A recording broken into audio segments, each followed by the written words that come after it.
BJD ଛାଡ଼ିଲେ ବାସନ୍ତୀ ମହାପାତ୍ର ଆଗାମୀ ଦିନରେ ଦଳ ପାଇଁ ବିଦ୍ରୋହୀ ହୋଇପାରନ୍ତି ବାସନ୍ତୀ ମହାପାତ୍ର।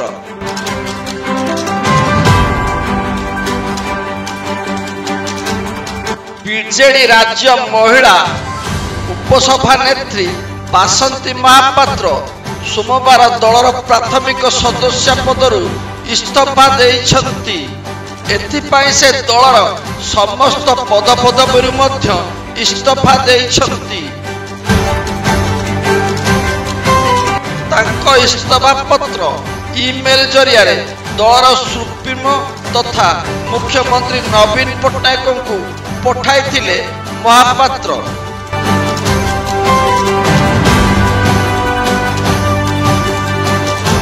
ପ୍ରକାଶ ଥାଉ କି ବାସନ୍ତୀ ଟିକେଟ ଆଶାରେ 2 ବର୍ଷ ହେବ ଖୋର୍ଦ୍ଧା ଟାଙ୍ଗୀ ବ୍ଲକରେ ତୃଣମୂଳ ସ୍ତରରେ ଦଳୀୟ ବୈଠକ ଆଜି ଜାରି ରଖିଥିଲେ।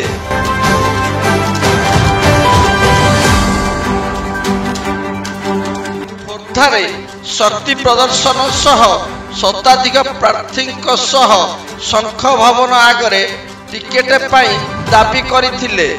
ଶେଷ ପର୍ଯ୍ୟନ୍ତ ସେ ଟିକେଟ ଆଶା କରିଥିଲେ, ହେଲେ ଦଳ ରାଜେନ୍ଦ୍ର ସାହୁଙ୍କୁ ପ୍ରାର୍ଥୀ କରିଥିଲେ। ଫଳରେ ଟିକେଟ ନ ପାଇ ବାସନ୍ତୀ ଅସନ୍ତୁଷ୍ଟ ରହିଥିଲେ।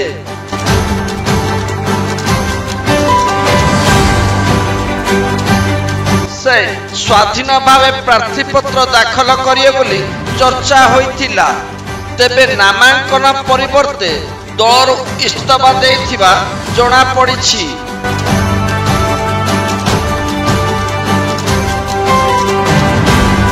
ଫଳରେ ଖୋର୍ଦ୍ଧା ରାଜନୀତି ସରଗରମ ହୋଇ ଉଠିଛି।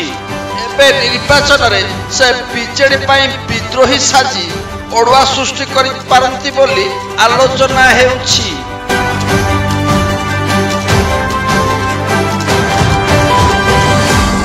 ରାଜ୍ୟ ରାଜନୀତିରେ ଏବେ ରୋଚକ ମୋଡ଼ ଦେଖିବାକୁ ମିଳୁଛି।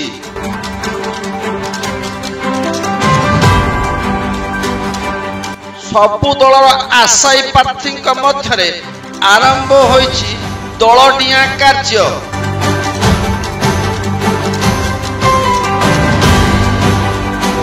ଦଳରେ ଥିବା ଆଶାୟୀ ପ୍ରାର୍ଥୀ ଯଦି ସେହି ଦଳରୁ ଟିକେଟ ନ ପାଆନ୍ତି, ଟିକେଟ ଆଶାରେ ସେ ଅନ୍ୟ ଦଳକୁ ଡିଆଁ ମାରୁଛନ୍ତି।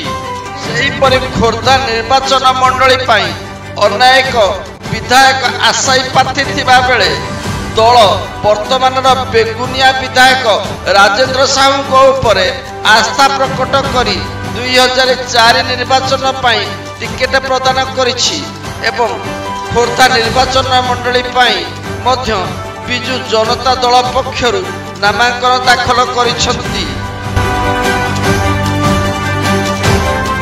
ଶ୍ରୀମତୀ ମହାପାତ୍ର ଏବେ ଭାରତୀୟ ଜନତା ପାର୍ଟିରେ ଯୋଗ ଦେବେ ବୋଲି ସାଧାରଣରେ ଚର୍ଚ୍ଚା ହେଉଛି।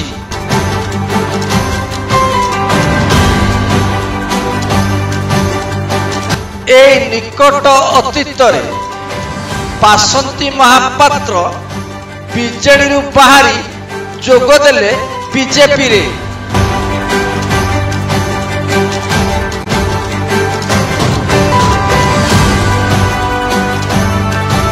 ବିଜେଡିରୁ ବାହାରି ବିଜେପିରେ ଯୋଗ ଦେଇଥିବା ପ୍ରାର୍ଥୀ ପ୍ରଶାନ୍ତ ଜଗଦେବଙ୍କ ପାଇଁ ବାସନ୍ତୀ ମହାପାତ୍ର କରିବେ ପ୍ରଚାର।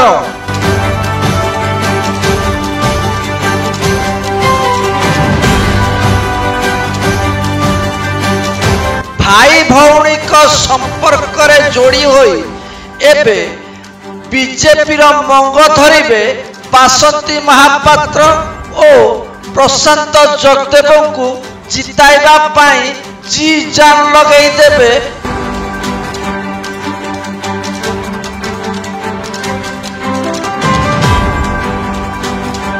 ଖୋର୍ଦ୍ଧାରୁ ଜୁଝାର ସିଂହଙ୍କ ରିପୋର୍ଟ, ଆନ୍ଦୋଳନ ଓଡ଼ିଶା।